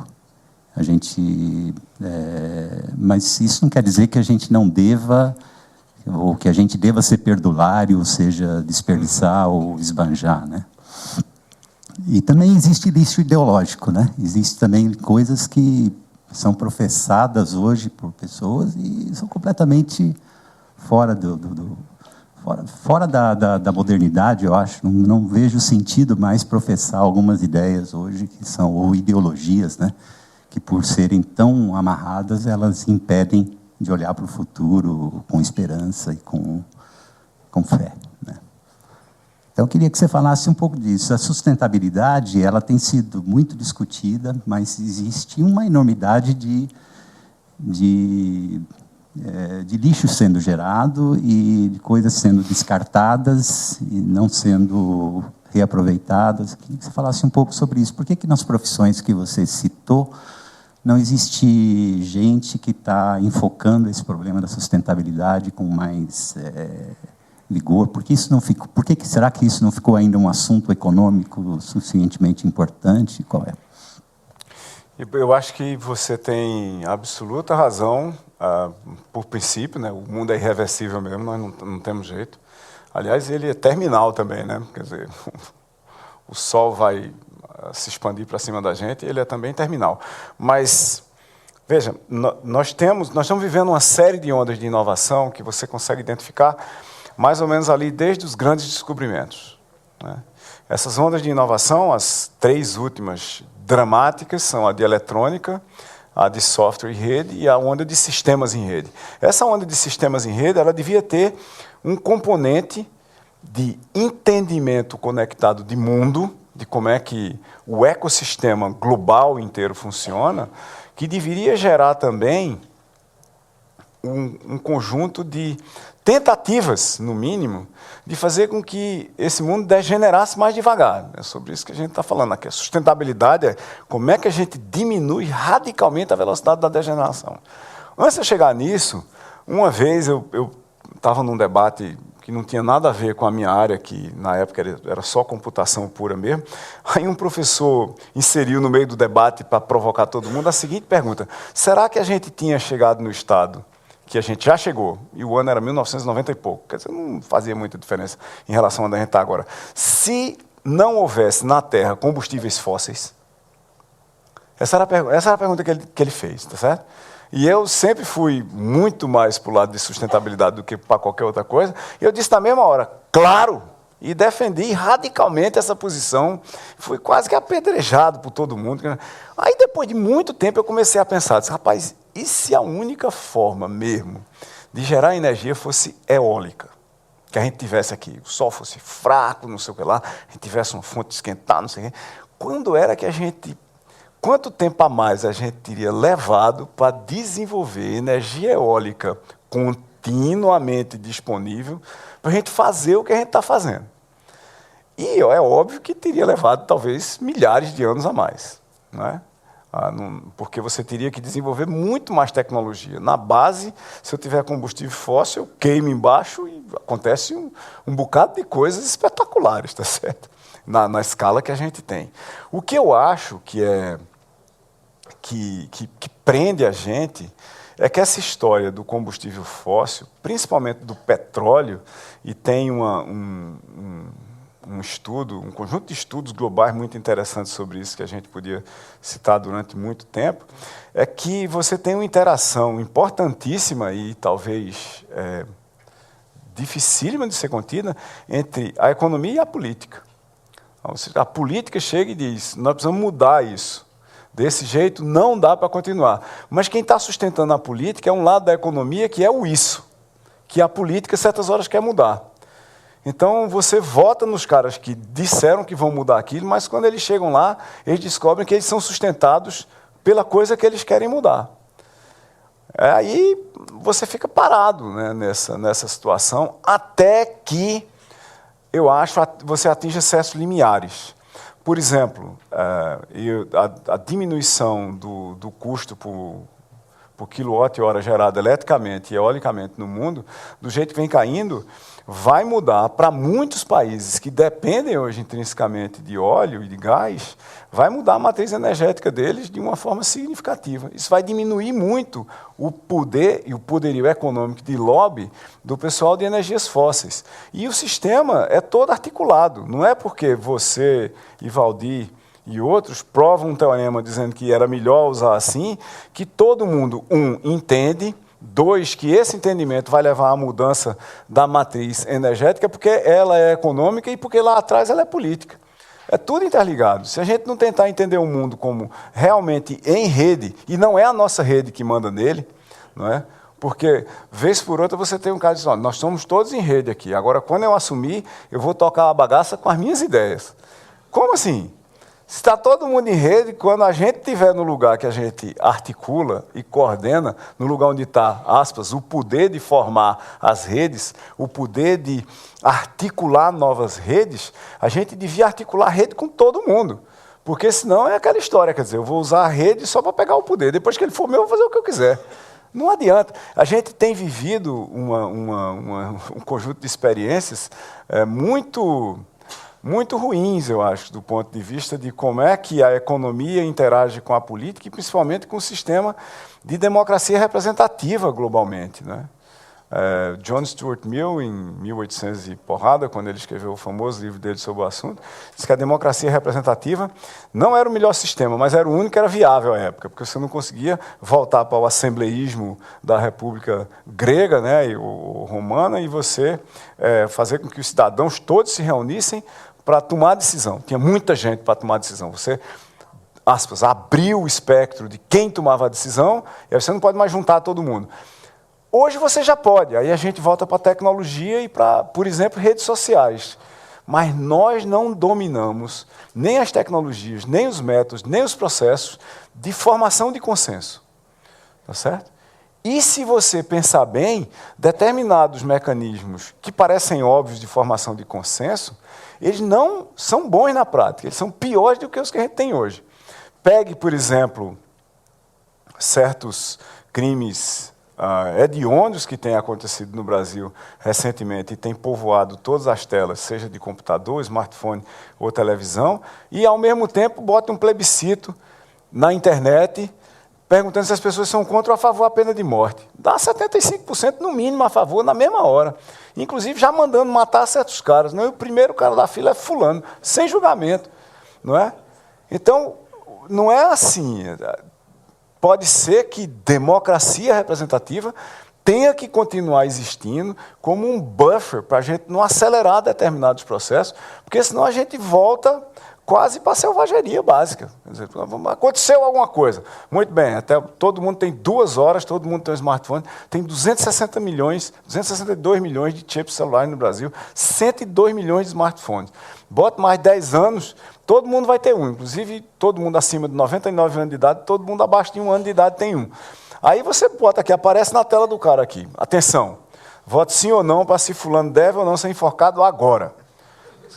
Você tem 30 segundos para votar. Aí os caras votam não, os caras votam sim, o cara já está com a corda no pescoço, dependendo do que subir ou descer, ou uma tesoura corta a corda, ou um negócio puxa, e o cabo morreu.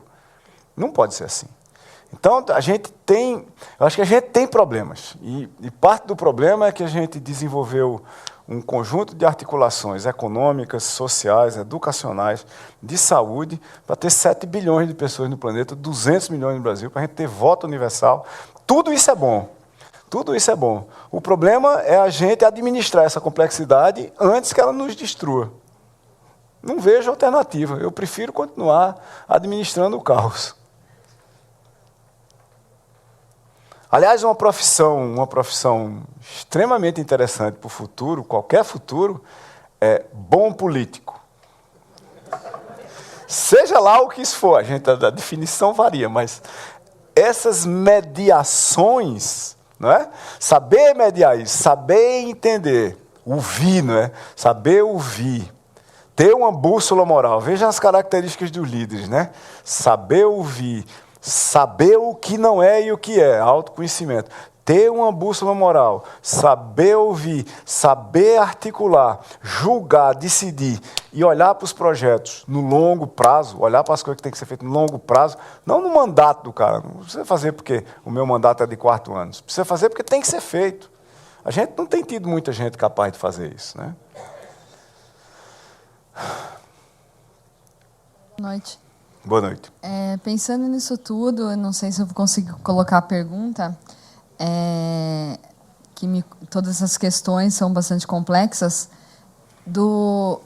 Pensando como professor, como o senhor vê, como motivar os alunos para que eles se formem de uma forma mais humanista, inclusive pela questão do custo-benefício que leva à questão da tecnologia a uma sociedade muito mais egoísta.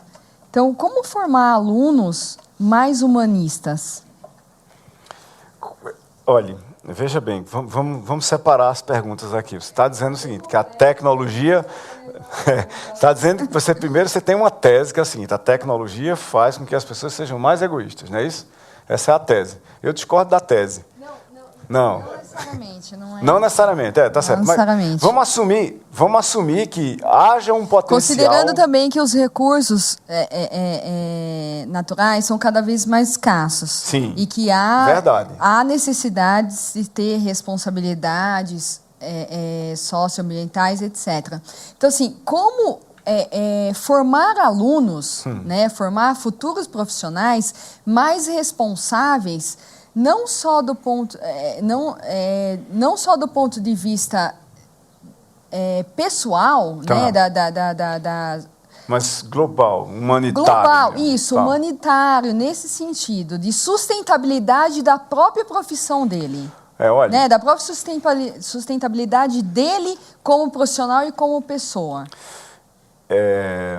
Eu não tenho muito parâmetro para dizer o que eu vou dizer, não. Mas olhando para a minha experiência, é o seguinte, tem uma cura básica para você se transformar numa pessoa mais humanitária, mais humanista, que tenha um entendimento maior de quem não é igual a você.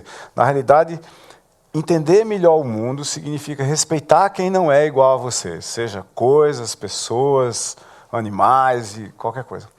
Esse é um processo de redução de ignorância. Quando a gente não respeita o mundo ao nosso redor, é porque a gente é ignorante mesmo. Mas quando você chega assim e diz, eu vou destruir essa floresta aqui, porque eu vou pegar a madeira todinha para fazer móvel, é porque você ignora as consequências dos seus atos no curto, médio e longo prazo. E parte dessa ignorância é um conjunto de incentivos econômicos, pecuniários, para você, diretamente, para você destruir aquele negócio lá, combinado com a irresponsabilidade social de não agir para conter aquele negócio enquanto ele está acontecendo. Você vê depois no mapa do INPE que foram devastadas mais centenas de milhares de quilômetros quadrados de floresta, e que eu vi um argumento um dia desse. Veja, a gente acabou de achar hoje, no Brasil, ou ontem, um avião que estava perdido numa floresta do Pará há um mês, né? Aí você sabe qual foi o argumento que eu vi? Eu estava com muita gente numa mesa e eu não tive coragem de desfiar uma catilinária inteira, mas o argumento que eu vi foi o seguinte, Esses caras ficam dizendo que estão devastando as florestas do Brasil. Ora, o Brasil ainda tem floresta para passar um avião, um mês perdido na floresta, sem ninguém achar. Por que tem tanta floresta assim? Se não tivesse a floresta, no instante tinha achado um avião. Veja o raciocínio. Né? Então, aí você diz, bom, aí você vai discutir com um cara desse, aí você tem que partir do princípio seguinte, eu discuto ou não discuto com esse cara?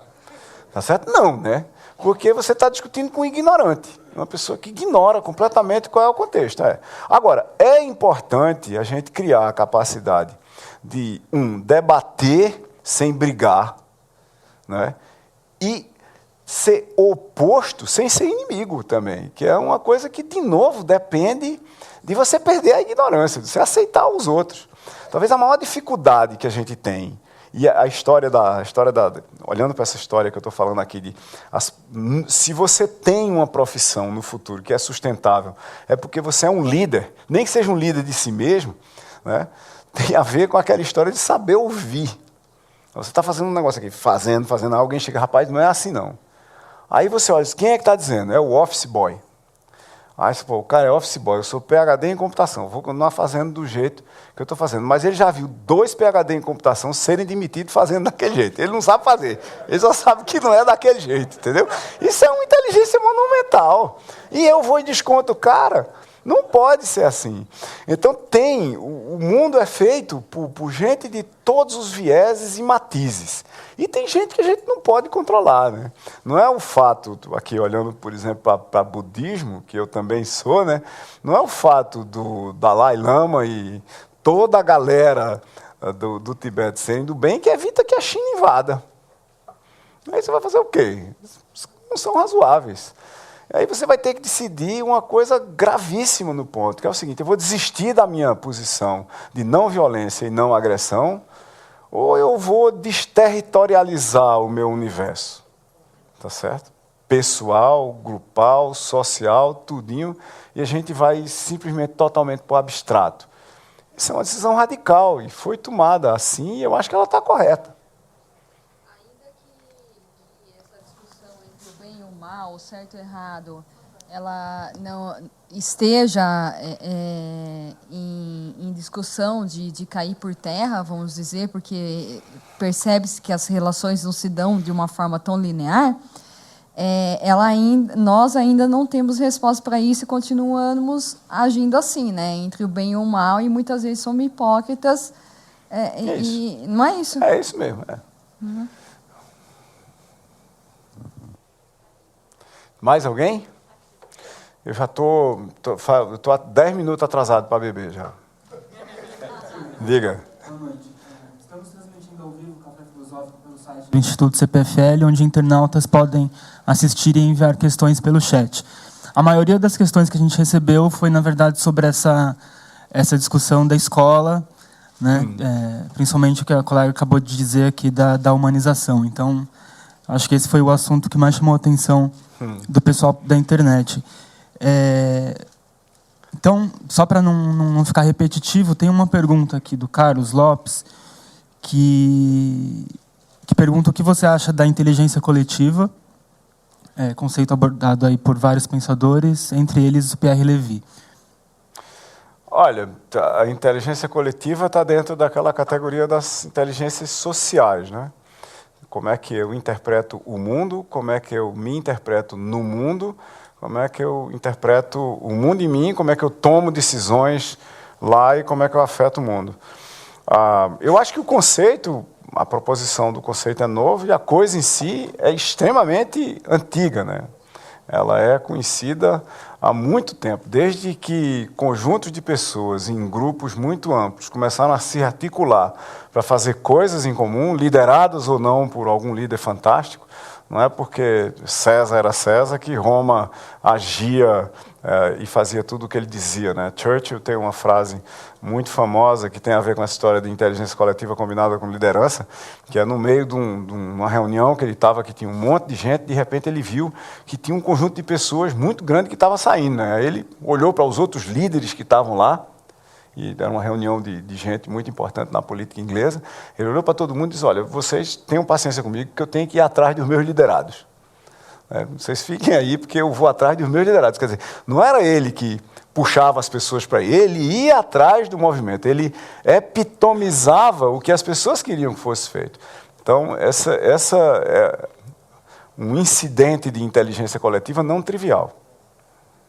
Agora, o outro problema é, há como a gente ensinar isso, e ensinar isso em particular na escola atual não há. A gente tem que criar ambientes onde as performances coletivas levem a um entendimento de um mundo muito maior do que você, o seu livro e o seu caderno de prova ou o seu laptop. Você tem umas coisas exóticas que você vê em foto de laboratório de informática na escola, é o seguinte, e alguns deles até têm o mesmo nome da coisa, né? Você tem um computador para o aluno, está o aluno, o seu computador e a internet. Isso é diferente o quê? Do aluno na sua sala, olhando fixamente para o professor lá no fim. Tá certo? Tem um número gigantesco de experiências que mostram que, por exemplo, você não tem um computador por aluno na sala de aula, em casa tudo bem, mas na sala de aula é espetacular. Toda vez que, historicamente, por exemplo, em engenharia de software, eu usei 2, usei 3, tem as pessoas para trabalharem junto, tem até uma experiência global que é usada nas empresas de pair programming, você programar em pares, né? Trabalhar necessariamente com duas cabeças, uma que faz, outra que revisa, ou as duas concebendo ao mesmo tempo, você cria uma perspectiva de grupo e de coletividade muito maior. Essa inteligência cognitiva, ela não é um aprendizado clássico, explícito, que eu tenho um conjunto de regras para as pessoas fazerem. Ela é um aprendizado implícito, uma coisa tácita, que eu tenho que criar um ambiente para as pessoas apreenderem, ao invés de aprenderem, pura e simplesmente. Silvia, passamos para a última pergunta da noite. Pedimos desculpa para quem não conseguiu formatar as perguntas. Silvio, então é um prazer estar aqui, que eu acompanho o teu trabalho. Assim, eu sei que você vive, o que está falando, você vivencia isso com louvor, né? Porque o César é hoje um ícone, né, de inovação, empreendedorismo, e o ecossistema lá é muito mais pobre, em tese, do que aqui a nossa região, isso, com tantas universidades e condições. No entanto, lá hoje é uma referência de empreendedorismo, de inovação. E essa ponte que você faz entre, vamos dizer, tecnologia e inovação, empreendedorismo e economia criativa. Esse é o ponto que eu estava querendo que você falasse um pouco sobre a respeito da economia criativa, que eu carrego essa bandeira como uma tese, né, como uma causa. Se você puder falar alguma coisa a respeito desse assunto, eu agradeço muito. Tá, legal, obrigado pela pergunta, muito massa. E eu acho que uma coisa que casa de volta com a gente voltar para falar de profissões desde o começo é o seguinte, tem um pôster grandão, desses que se bota em sala de trabalho, que tem uma pessoa que está lá na frente de um computador qualquer revisando um texto. E esse pôster diz o seguinte, se você está absolutamente tranquilo e sabe tudo sobre o trabalho que você está fazendo, você, muito em breve, será substituído por um robô. Ponto. Certo? Isso tem uma outra forma de dizer, ligando com a história da economia criativa, que é a seguinte, se o seu trabalho não é criativo agora, você será irrelevante muito em breve. E isso tem a ver com outra coisa, que é o seguinte, se o seu trabalho não é sistematicamente resolver novos problemas, que é a coisa para a qual os humanos são educados, nós não somos educados para ficar repetindo a mesma coisa ad eterno, porque isso cria padrões de comportamento únicos no cérebro e faz com que a gente pare de aprender. Se eu não for educado se eu não usar a minha educação, que é para resolver novos problemas, para efetivamente procurar e resolver esses novos problemas, eu vou eventualmente me tornar completamente irrelevante, porque aqueles problemas que eu sei resolver, eles vão ser codificados como parte do ambiente, da inteligência ambiental, dessa que a gente codifica como métodos e processos, e eles vão desaparecer. Tem um trabalho extremamente interessante de Frey e Osborne, publicado em setembro, outubro do ano passado nos Estados Unidos, onde eles analisam a tabela de profissões registradas nos Estados Unidos. São 700 e tantas profissões. E eles analisam essa tabela na forma olhando para 3 tecnologias dessa revolução de inovações de informação dos últimos 50 anos. Uma é a existência de grandes volumes de dados sobre o comportamento de seres humanos fazendo coisas, certo? Tudo quando você diz, olha, você ligou para cá e eu vou gravar você, tá certo? Antes de você chegar no atendimento do cartão de crédito e ele está gravando você, ele estava pegando todos os números que você estava teclando no telefone, ou se você estiver no website, todos os cliques que você está dando, e ele está pegando aquilo ali para tentar entender o que é que você está fazendo e usando algoritmos, programas de computador, de uma classe de programas chamada aprendizado de máquina ou inteligência artificial de uma forma mais ampla, para sintetizar comportamentos automáticos do sistema de informação em relação ao que você está fazendo. Bom, muito bem. Pega essas duas coisas só para usar para um exemplo aqui. Se a internet da sua casa cair e você ligar para alguns provedores, e o meu funciona exatamente assim, você liga para lá, para o número de 0800 dele, aí ele já volta uma voz dizendo o seguinte: você é o número tal, você deve ser o fulano de tal, e se você está ligando para a gente porque a sua internet caiu, a gente já sabe. A gente já sabe. A sua internet caiu, a gente já sabe, e nós já temos uma equipe em campo, o prazo para ela voltar é daqui a 3 horas. Certo? Como é que ele faz isso?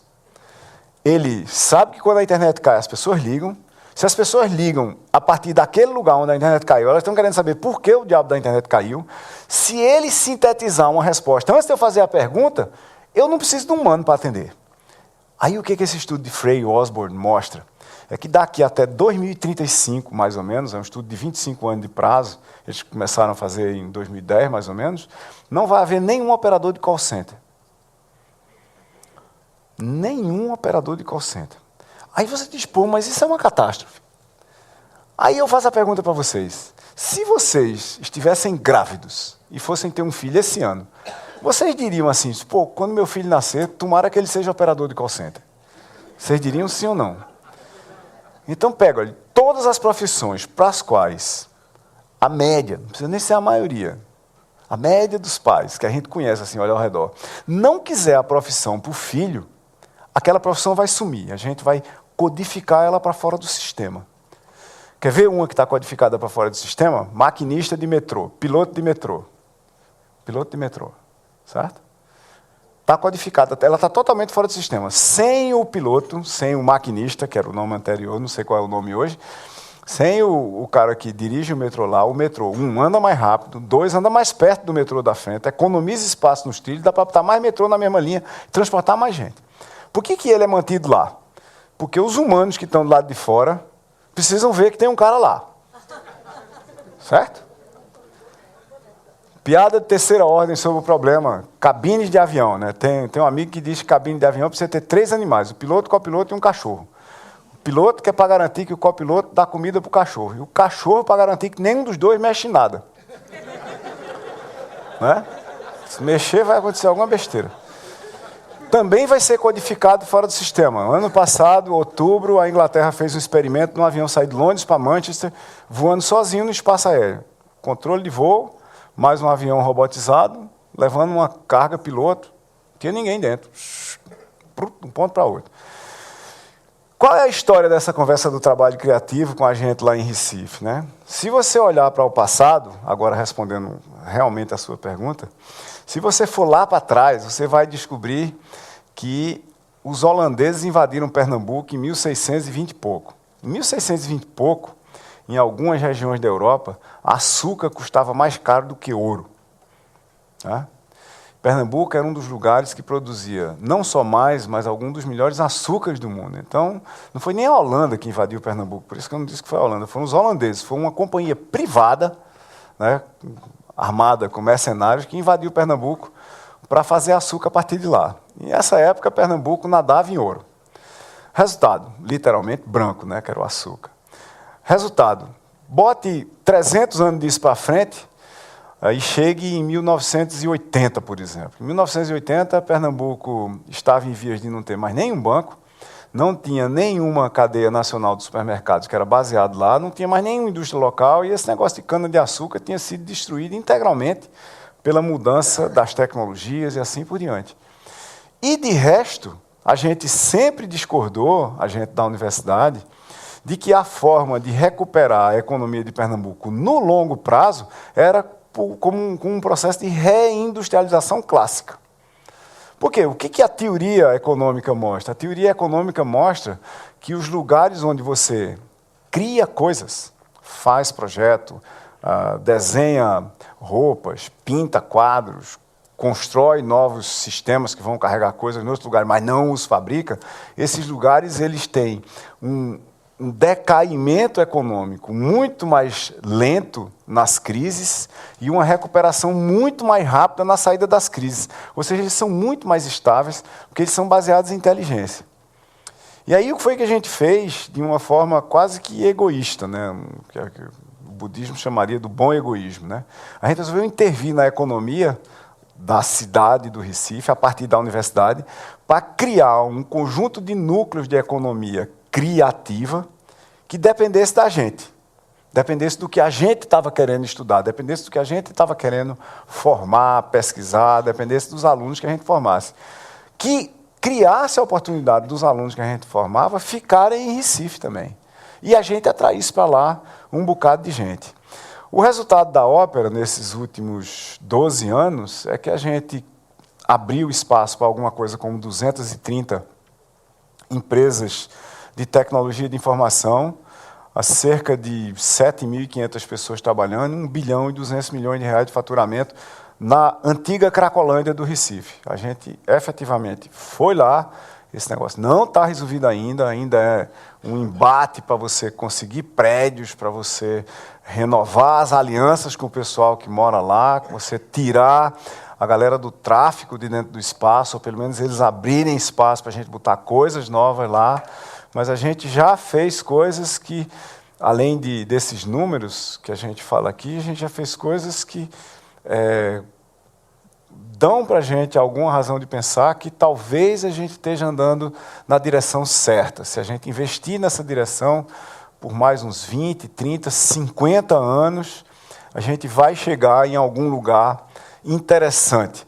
Coisas como você ter, por exemplo, meninos que saíram diretamente da favela, que passaram por um curso de design, que trabalharam em empresas do Porto Digital. Eu estou falando favela mesmo, radical, lugar de baixíssimo IDH, que saíram do ambiente de violência onde eles estavam, que hoje são designers, estão casados e moram em bairro de classe média.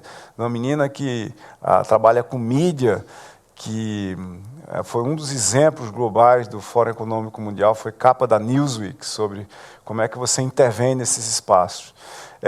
O Porto Digital e o César são intervenções combinadas da iniciativa privada, o César é sem fins lucrativos, o núcleo de gestão do Porto Digital também, iniciativa privada, professores universitários, alunos, organizações de terceiro setor, poder público, Ministério Público, legislação complexa de ser desmontada para não aparecer nenhum aventureiro querendo mudar tudo e desmontar de uma hora para outra, e principalmente propósito de longo prazo.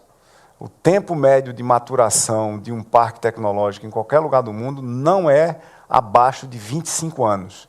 E a gente assumiu que no Brasil deveria ser muito mais. Então, quando a gente começou em 2000, no caso do Porto Digital, ele começou efetivamente a pegar em 2002, a gente está olhando para alguma coisa na região de 50 anos.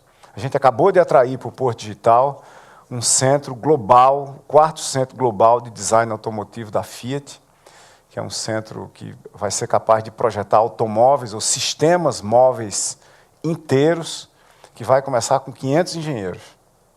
Vai reocupar todo um espaço que estava desocupado em Recife há mais de 30 anos, vai ocupar alguma coisa da ordem de 50 mil metros quadrados de espaço dentro dessa região de renovação urbana do centro do Recife. É isso aí. Obrigado pela oportunidade para falar disso. Legal. Obrigado, Silvio Meira, por essa prazer. grande oportunidade que a gente teve, né, de refletir sobre as competências, né, para as novas profissões, que era o tema de hoje. Eu acho que amanhã, inclusive depois da manhã, coloquem na sua agenda, sexta-feira nós falaremos no próximo café. O convidado será o escritor Augusto de Franco, encerrando o módulo com o tema viver em rede e viver da rede. Portanto, vamos fechar o módulo na próxima sexta-feira, isso é, depois da manhã. E gostaríamos de, então, agradecê-lo especificamente por essa belíssima e brilhante palestra e debate, principalmente. E gostaríamos de agradecer a presença de todos vocês. Lembrar que nós temos também o Festival É Tudo Verdade, né, que está ocorrendo ontem, hoje e amanhã, encerra-se amanhã, e gostaríamos de concluir o dia com um aplauso de agradecimento ao Silvio. Obrigado. Obrigadão. Obrigado. Legal. É? Tudo bem? Tudo bem.